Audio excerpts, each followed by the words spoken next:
बच्चों good evening. सबसे पहले तो आज की रिजल्ट की आप लोगों को बधाई।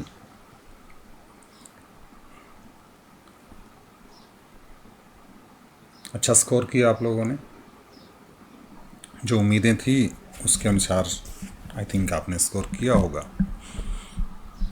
ये भी सोचता हूँ कि आप अपने रिजल्ट से संतुष्ट होंगे कि जितनी मेहनत आपने की है और जो डिजर्व आप करते थे शायद आप उसके करीब पहुँचे होंगे। हालांकि इच्छाएं बहुत ज़्यादा होती हैं, अर्थशास्त्र में तो वैसे भी कहा कि इच्छाएं आवश्यकताएं जो हैं वो असीमित होती हैं, साधन सीमित होते हैं। और इसी असीमित आवश्यकताओं और सीमित साधनों की सहायता से किस तरह से मैनेज किया जाए वो ही अर्थशास्त्र है। हालांकि अगर आपको ऐसा लगता है कि आपने काफ़ी कम स्कोर किया है या आप अपने परसेंटेज से संतुष्ट नहीं हैं, तो ये बात दिमाग से निकालिए। परसेंटेज एक बड़ा इशू नहीं है। इशू है आपकी फ़िलहाल जो आने वाला एग्ज़ाम है। लगभग बच्चों का 30 मई, एक बच्चे का 2 जून, बाकी पेपर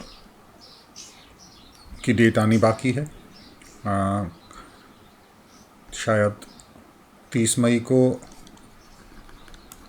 तनु और नेहा के कंप्लीट हो जाएंगे, 2 जून को निशु के कंप्लीट हो जाएंगे। बाकी जो 4 बच्चे बचे उनके 2-2 पेपर जो हैं वो 30 मई को हो जाएंगे,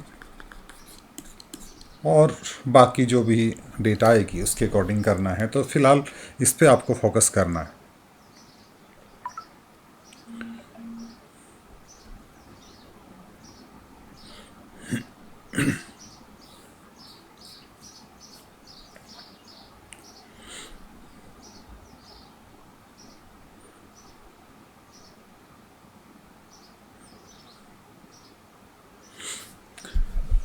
आज हमारे ग्रुप्स में और भी कई जगह जो है इसका एग्ज़ाम चल रहा है, लेकिन इस एग्ज़ाम के बारे में सोच के हम अपना नुकसान नहीं कर सकते। इस रिज़ल्ट के बारे में सोच के अगर कुछ उम्मीदें जो थी, अगर आपको ऐसा लगता है उससे कम भी हुआ है, तो हम आज का दिन ख़राब नहीं करेंगे, हम इसको पढ़ेंगे। तो मैं सीधा टॉपिक पे आता हूँ। फॉरेन एक्सचेंज रेट के बारे में पढ़ेंगे।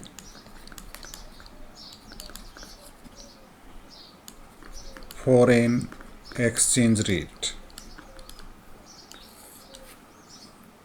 आगे विदेशी विनिमय बाजार के बारे में जब आप देखेंगे, फॉरेक्स वगैरह, फॉरेक्स जो होता है ना वो फॉरेन एक्सचेंज का शॉर्ट फॉर्म है, उसके बारे में देखेंगे। तो फॉरेन एक्सचेंज रेट क्या है, सबसे पहले बात तो फॉरेन एक्सचेंज रेट की बात बाद में करेंगे। पहले तो ये बात करेंगे फॉरेन एक्सचेंज क्या है, विदेशी विनिमय क्या है, विदेशी विनिमय किसे कहते हैं। विदेशी विनिमय का मतलब एक तरह से ये कह सकते हैं कि विदेशी विनिमय एक तरह से वो रेट है, यानी विदेशी विनिमय का मतलब एक करेंसी जो है, एक देश की करेंसी को दूसरे देश की करेंसी में कन्वर्ट करना, ये विनिमय है। अदला बदली करना, और जिस दर के ऊपर जो अदला बदली की जाएगी, जिस दर के ऊपर अदला बदली की जाएगी वो दर आपकी विदेशी विनिमय दर कहलाती है। कहने का मतलब विदेशी विनिमय दर उस दर को कहते हैं जिस पर किसी देश की करेंसी की एक इकाई के बदले दूसरे देश की मुद्रा की कितनी इकाइयाँ मिल सकती हैं। कहने का मतलब जैसे हम ये कहें कि $1 में 83 रुपये मिलेंगे, तो ये करेंसी की जो है एक्सचेंज रेट है, ये उस करेंसी की एक्सचेंज रेट है कि $1 में 83 रुपीज़ हैं, तो ये एक्सचेंज रेट है। कहने का मतलब $1 में 83 रुपये है, तो 1 रुपये में जो है कितने डॉलर, 1/83। कहने का मतलब एक तो दर है, एक तो ये क्या है, एक इकाई के बदले दूसरी इकाइयों की दर की बात आ गई, साथ में अनुपात की बात भी आती है, साथ में अनुपात की बात भी आती है ना। मैं एक चीज़ देख रहा था, आपको उसके बारे में तो मैंने बता दिया था, हालांकि कि जैसे एक प्रश्न है, इसमें किताब में एक प्रश्न आया कि विदेशी विनिमय दर से अभिप्राय अंतर्राष्ट्रीय मुद्रा बाजार में एक करेंसी की अन्य करेंसियों में, ऑप्शन में दे रखे हैं, अन्य करेंसियों के रूप में कीमत से है, बिल्कुल। दूसरा है विनिमय के अनुपात से है। तीसरा है दोनों से है। तो इनमें दोनों आएंगे, कीमत भी है और एक्सचेंज का रेशियो भी है। तो ये चीज़ें आपको ध्यान रखनी है। ये विदेशी विनिमय की दर आ गई। परिभाषा मैंने आपको बता दी कि विनिमय दर एक देश की एक इकाई के बदले दूसरे देश की मुद्रा की जितनी इकाइयाँ मिल सकती हैं वो इसका माप है। ये परिभाषा दी थी क्राउथर ने। किसने दी? क्राउथर की काफ़ी सारी परिभाषाएं हमारे आती हैं। विनिमय दर की प्रणालियां जो हैं आपने किताब में पढ़ी है वही प्रणालियां हैं, थोड़ा सा अलग तरीके से एक एक करके उसको बताऊंगा तो आपको और अच्छे समझ में आएंगे। एक बार आप वीडियो देख लेंगे पूरा का पूरा जो है वो क्लियर हो जाएगा। दो प्रणालियां हैं, आपने तीन प्रणाली पढ़ी होंगी हो सकता है, लेकिन मुख्यतः दो प्रणालियां हैं। उन प्रणालियों के अंदर दूसरी प्रणालियां आएंगी। एक प्रणाली जिसको हम कहते हैं कि स्थिर विनिमय दर प्रणाली, स्थिर विनिमय दर प्रणाली, और दूसरी प्रणाली जो है जिसको हम कहते हैं नम्य विनिमय दर प्रणाली या लचीली विनिमय दर प्रणाली।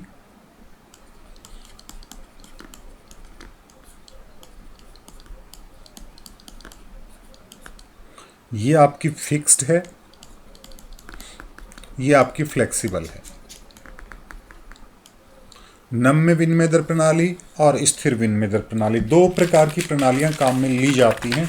अब उस दो में और आगे बढ़ेंगी। सबसे पहले बात कर लेते हैं हम जो फिक्स्ड एक्सचेंज रेट आपकी जो है एक्सचेंज रेट सिस्टम। स्थिर विनिमय प्रणाली दर के बारे में ध्यान रखिए कि ये जो प्रणाली है वो सरकार द्वारा निर्धारित की जाती है। किसके द्वारा निर्धारित की जाती है? सरकार द्वारा निर्धारित की जाती है। एक बार अपना चैप्टर आप पढ़ भी लें, आपने पढ़ लिया होगा, हालांकि मैं ये मान के चलता हूं कि आपकी पूरी तैयारी है। ये जो विनिमय दर है वो सरकार द्वारा निर्धारित की जाती है और इसका जो निर्धारण किया जाता है वो एक इकाई में सोने की मात्रा कितनी बन जाती है उस पे तुलना इसकी की जाती है। यानी इसमें इंपॉर्टेंट है कि एक इकाई आपकी मुद्रा जो है, एक इकाई मुद्रा जो है उसकी तुलना किससे की जाती है? गोल्ड से की जाती है। किससे की जाती है बेटा? गोल्ड से की जाती है।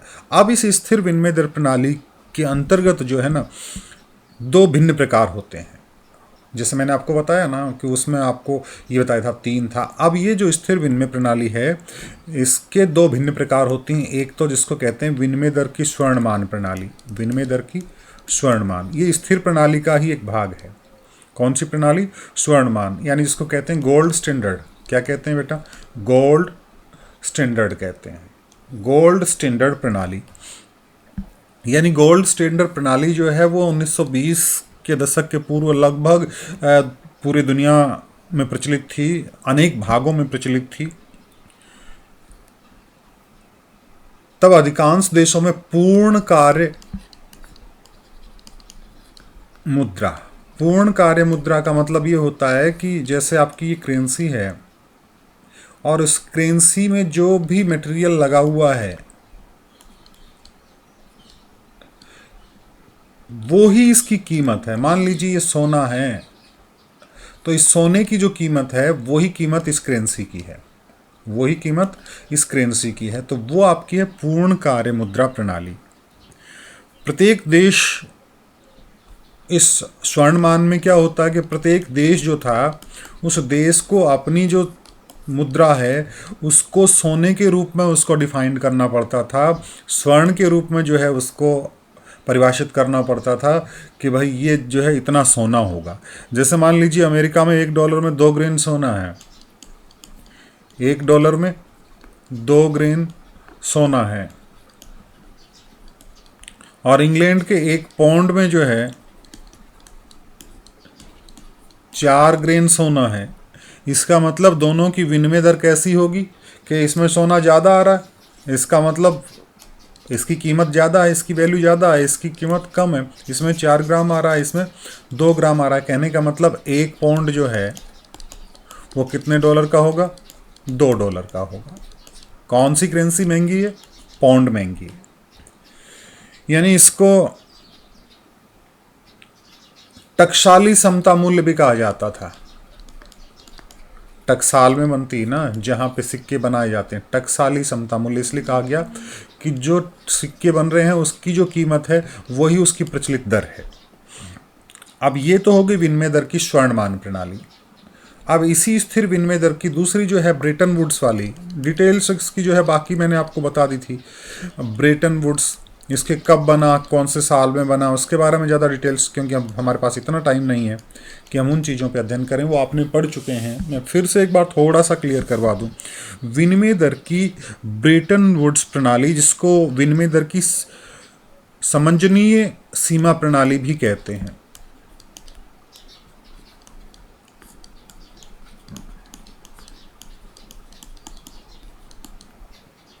यानी एडजस्टेबल पैग सिस्टम इसको कहते हैं, कि इसके अंदर जो है लगभग तो स्थिर है, यानी ये स्थिर विनिमय दर प्रणाली की है, लेकिन कुछ हद तक समायोजन किया जा सकता है, कुछ हद तक समायोजन किया जाता है, इसलिए इसको समंजनीय कहते हैं।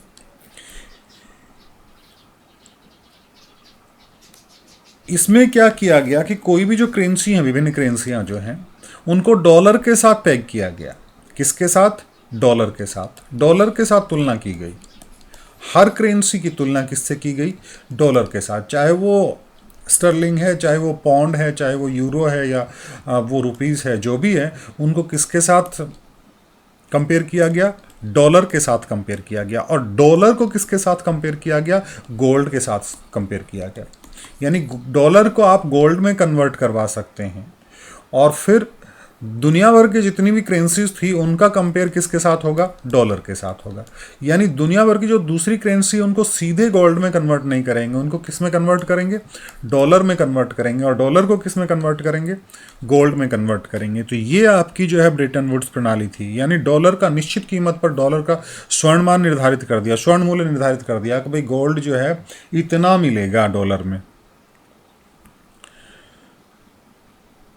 और अगर किसी करेंसी के मूल्य में समायोजन करना है, किसी करेंसी के मूल्य में समायोजन करना है, उसके मूल्य को थोड़ा बहुत चेंज भी करना है, तो उस चेंज करने के लिए आईएमएफ की परमिशन लेनी पड़ती थी, अंतर्राष्ट्रीय मुद्रा कोष की परमिशन लेनी पड़ती थी। ये इंपॉर्टेंट चीज़ थी। किसकी परमिशन लेनी पड़ती थी? समायोजन करना है या परिवर्तन करना है तो आईएमएफ की इसमें आपको परमिशन लेनी पड़ती थी। अब जो स्थिर विनिमय प्रणाली के अंतर्गत दो चीज़ें आई हैं, दो आपने देखी हैं, तो उसकी जो कमियां हैं या दोष हैं या गुण हैं उनके बारे में हम देखेंगे। सबसे पहली बात तो इसकी जो मेरिट्स हैं, इनके जो गुण हैं उसको देखेंगे हम। इस मेरिट्स को देखेंगे तो एक सबसे पहली बात तो है कि ऐसी ये जो प्रणाली है इसमें स्थिरता है। सबसे इंपॉर्टेंट बात है, इस प्रणाली में स्थिरता है। इसमें उतार चढ़ाव बहुत कम आते हैं, क्योंकि इसमें सरकार निर्धारित करती है। तो सरकार जब बहुत बड़ी परिस्थिति आएगी तभी उसमें चेंज करेगी। दूसरी बात, इसमें अंतर्राष्ट्रीय व्यापार को बढ़ावा मिलता है। अंतर्राष्ट्रीय व्यापार को बढ़ावा इसलिए मिलता था इससे क्योंकि इसमें स्थिरता होती थी। उतार चढ़ाव की आशंका कम, जोखिम कम। उतार चढ़ाव कम, जोखिम कम। इसलिए जो है जोखिम जहां कम रहेगा वहां पे आपको अंतर्राष्ट्रीय व्यापार को बढ़ावा मिलेगा। तो ये इसके जो हैं गुण थे। दूसरा जो दोष थे, उन दोष में सबसे इंपॉर्टेंट बात थी, चूंकि सोने में इसको कन्वर्ट किया जाता था, इसलिए जो है इनको अंतर्राष्ट्रीय निधियां जो है वो विशाल रखनी पड़ती थी, विशाल कोष रखने पड़ते थे, क्योंकि इतना सारा सोना ही सोना रखना पड़ेगा। क्योंकि सारी की सारी जो मुद्राएं थी वो डॉलर में कन्वर्ट होती थी या फिर सीधी सीधी सोने में कन्वर्ट होती थी, इसलिए बहुत बड़ा रिजर्व रखना पड़ता था। अब पूंजी की जो गति थी, दूसरे दोष की बात करें तो विशाल कोष रखने पड़ते थे। दूसरी थी, चूंकि सोने में इसको कन्वर्ट किया जाता था, इसलिए इसकी जो गति है, यानी एक स्थान से दूसरे स्थान पर ले जाएगा तो भी बड़ी दिक्कत होती थी। तो यानी इसकी जो गति थी वो रेस्ट्रिक्टेड थी। रेस्ट्रिक्टेड मूवमेंट ऑफ कैपिटल की बात हम करें, सीमित इसकी जो है वो गति थी। अब जोखिम पूंजी थी इसके अंतर्गत। तीसरी जो बात करें तो इसमें जोखिम पूंजी की बात भी आती है और एक साधनों के बंटवारे में थोड़ी सी कठोरता की बात इसमें आ जाती है। जोखिम पूंजी शब्द में 2-3 बार नाम लिया आपने, देखा होगा। जोखिम पूंजी एक तरह से मैं सट्टा पूंजी कह सकता हूं। सट्टा पूंजी का मतलब बहुत सारे लोग जो है ना विदेशी मुद्रा में इन्वेस्ट करते हैं। किस में इन्वेस्ट करते हैं? फॉरेक्स में करते हैं। और वो किस लिए करते हैं? कि इसकी कीमत बढ़ेगी, इसकी कीमत बढ़ेगी। यानी कई लोग जो है अपने शेयर्स में करते हैं, बॉन्ड्स में करते हैं, म्यूचुअल फंड्स में करते हैं। बहुत सारे लोग जो है विदेशी मुद्रा में करते हैं। तो विदेशी मुद्रा में करते हैं। जोखिम पूंजी का मतलब एक तरह से सट्टा पूंजी कह सकते हैं हम इसको। तो उनको ये लगता है कीमत बढ़ेगी, और कीमत बढ़ेगी तो उसमें लाभ कमाएंगे। लेकिन जैसे हमने इसमें गुण दोष की बात, दोष की बात की थी, उसमें ये कहा था कि एक तो जोखिम पूंजी निरुत्साहित कर देती है। जोखिम पूंजी उसमें ज़्यादा नहीं लगाते लोग, क्योंकि इन्वेस्टमेंट नहीं करेंगे उन कीमतों में। आपकी जो करेंसी है उसमें इन्वेस्टमेंट नहीं करेंगे। क्यों नहीं करेंगे? क्योंकि उनको पता है कि सरकार निर्धारित कर रही है, इसलिए इसकी दरें क्या रहेंगी? लगभग स्थिर रहेंगी, ऊपर नीचे नहीं आएंगी, बहुत ज़्यादा बढ़ेंगी नहीं। और बहुत ज़्यादा बढ़ेंगी नहीं तो उनको फ़ायदा क्या होगा? तो ये चीज़ है। अब आती है नम्य विनिमय दर प्रणाली या लचीली विनिमय दर प्रणाली, या जिसको हम कहते हैं flexible exchange rate. Flexible exchange rate, flexible exchange rate जो है वो नम्य या लचीली विनिमय दर प्रणाली है। वो सरकार द्वारा निर्धारित नहीं की जाती है, सरकार उसको निर्धारित नहीं करती। तो कौन करता है? अंतर्राष्ट्रीय बाजार की जो शक्तियां हैं वो काम करती हैं। अंतर्राष्ट्रीय बाजार की शक्तियां काम करती हैं।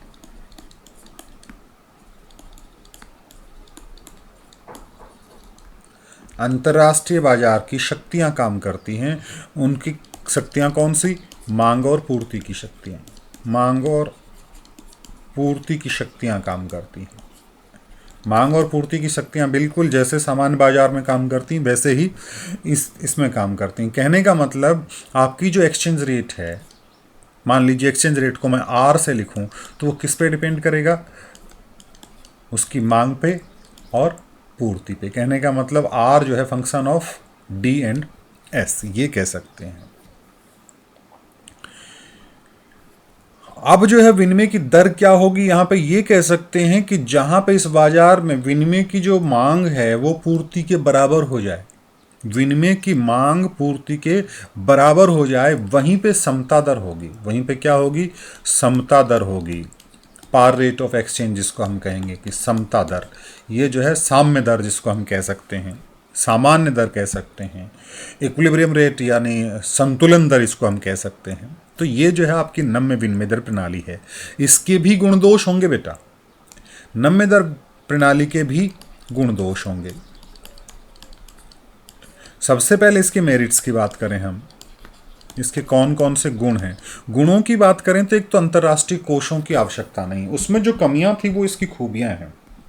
देखिएगा वहां पे अंतर्राष्ट्रीय कोषों की बहुत ज़्यादा जरूरत पड़ती थी कि इतना सारा सोना है।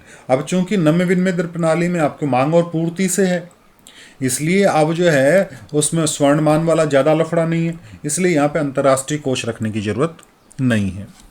दूसरा है वहाँ पे साधनों का जो आवंटन था वो काफ़ी कठोर था, और यहाँ पे अनुकूलतम जो है आवंटन हो जाता, ऑप्टिमम रिसोर्स एलोकेशन हो जाता है।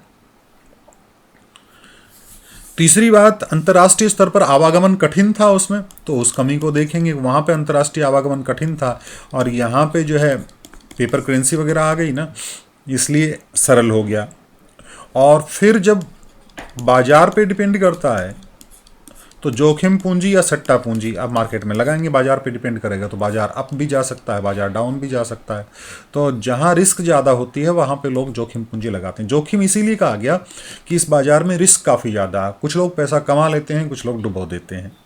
तो इसको जो है जोखिम पूंजी को प्रोत्साहन मिलता है, जोखिम पूंजी को प्रोत्साहन मिलता है।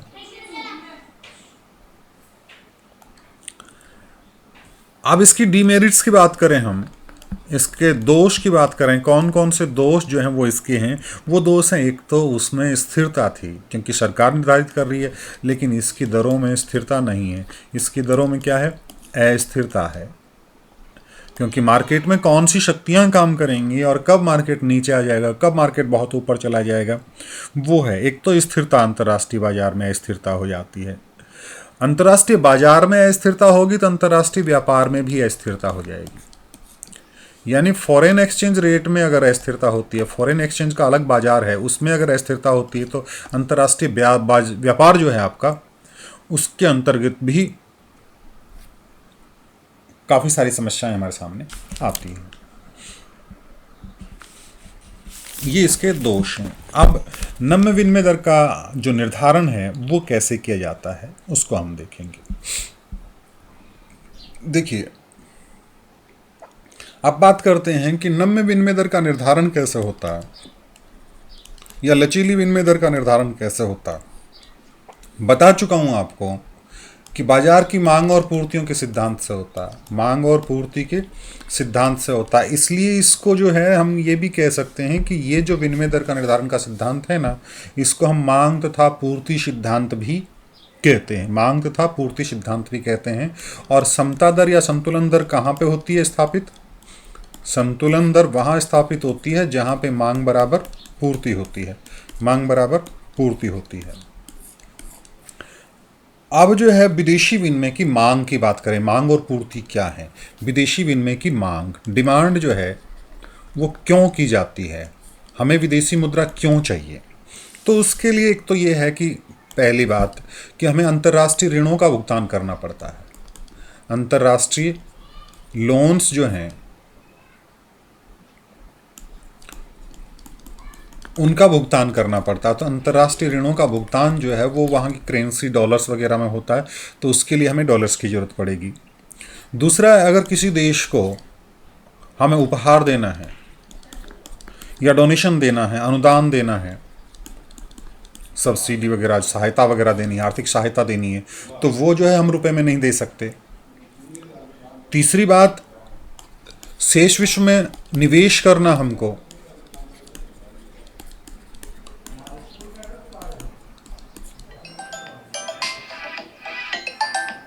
एक मिनट, आज तो फ़ोन खूब सारे तुम लोगों के ही आ रहे हैं।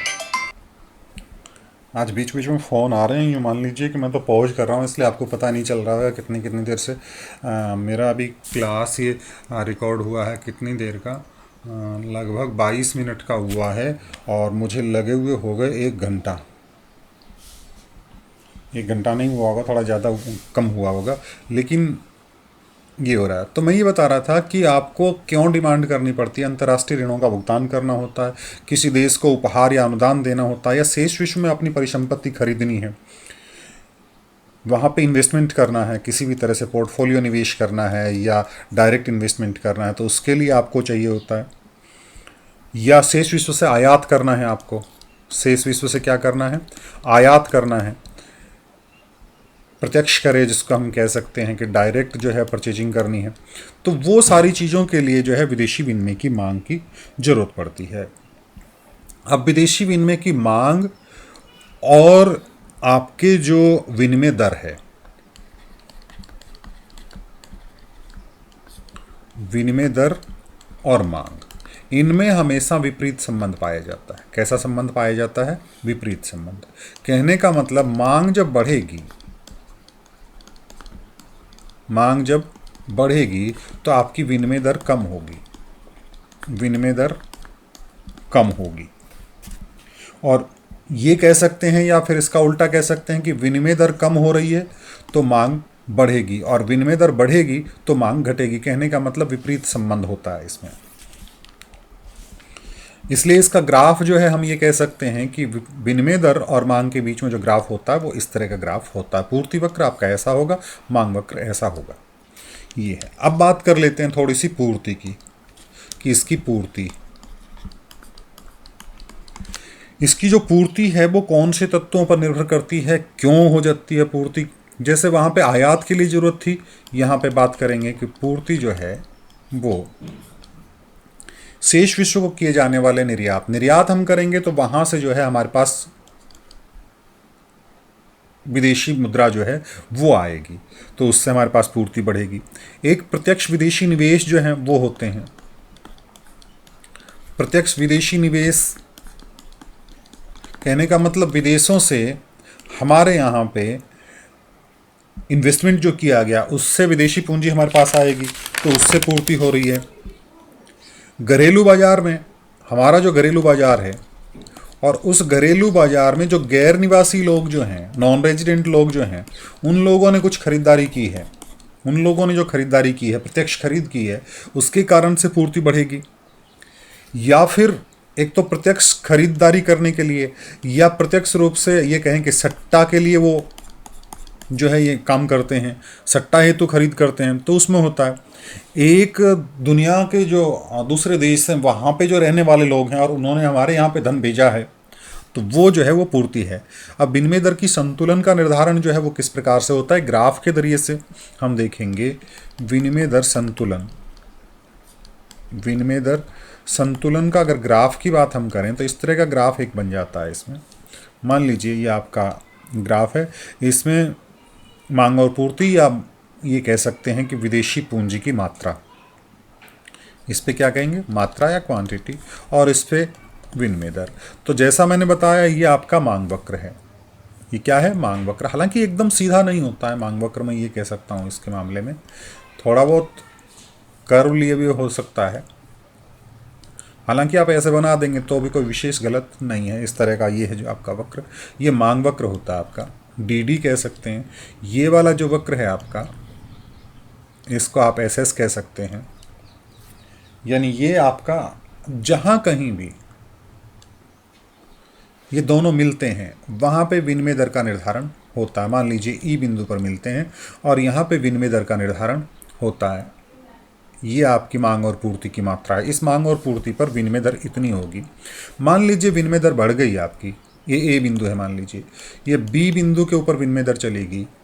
अब बी बिंदु के ऊपर विनिमय दर जब जाएगी तो आप देखेंगे कि डिमांड कम है और सप्लाई ज़्यादा है। डिमांड कम है और सप्लाई ज़्यादा है, मांग कम है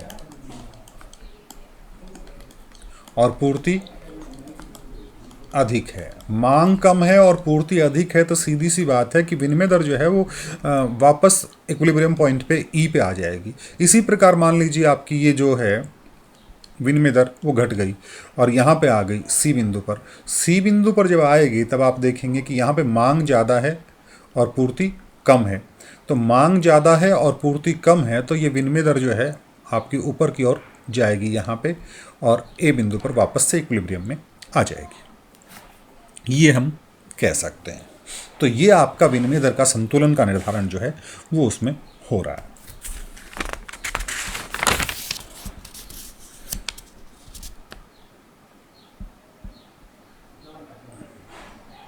थोड़ी सी बातें और करेंगे। विदेशी विनिमय बाजार, विदेशी विनिमय बाजार क्या है?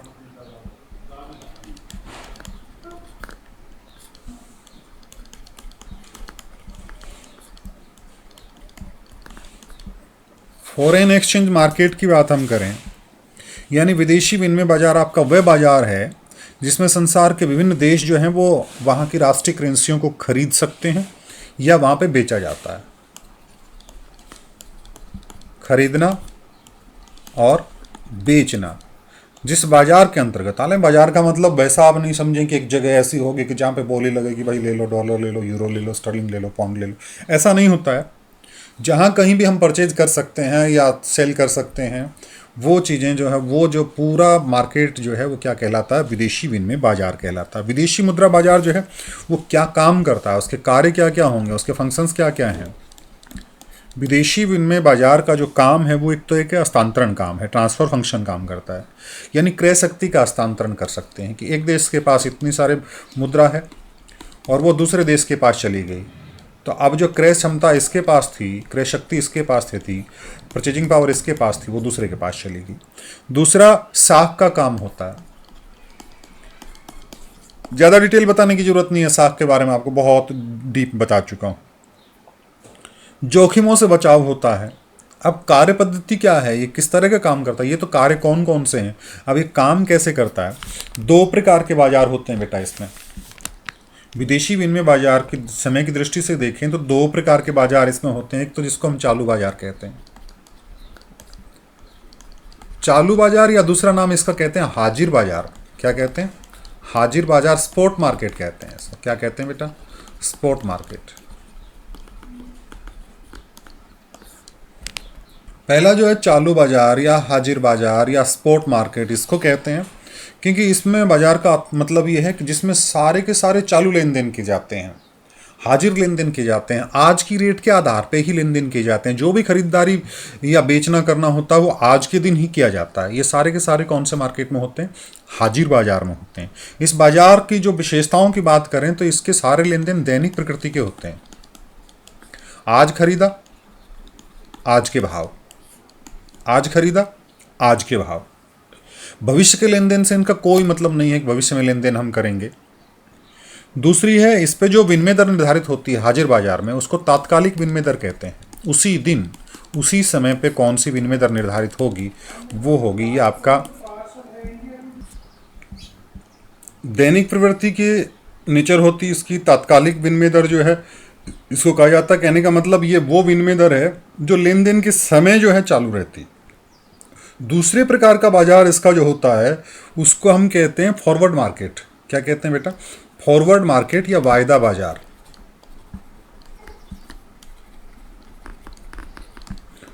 नाम से पता है वायदा बाजार का मतलब भविष्य के भुगतान करने हमको, यानी भविष्य के लेन देन जो हैं उनके लिए ये काम होती है। यानी वायदा बाजार वह बाजार होता है कि जो भविष्य में किसी तिथि पर पूरे होने वाले लेन देन का कारोबार होता है, कि इन फ्यूचर आपको कुछ करना है। तो इसकी मुख्य विशेषताएं जो हैं, ये बाजार भविष्य से संबंधित होता है, इसलिए विनिमय दर में चालू लेन देन नहीं होता, आज के दिन का लेन देन नहीं होता है। और इसमें सारे के सारे विनिमय दर भी भविष्य के लेन देन ही डिसाइड करेंगे। भविष्य में लेन देन दो कारणों से किया जाता है, कि एक तो प्रतिकूल परिवर्तन में जोखिम जो होते हैं उनसे बचने के लिए, और दूसरा सट्टे का लाभ उठाने के लिए, कि हो सकता है भविष्य में रेट बढ़ जाए घट जाए, तो उसके लिए जो है आपको ये वायदा बाजार काम में लिया जाता है।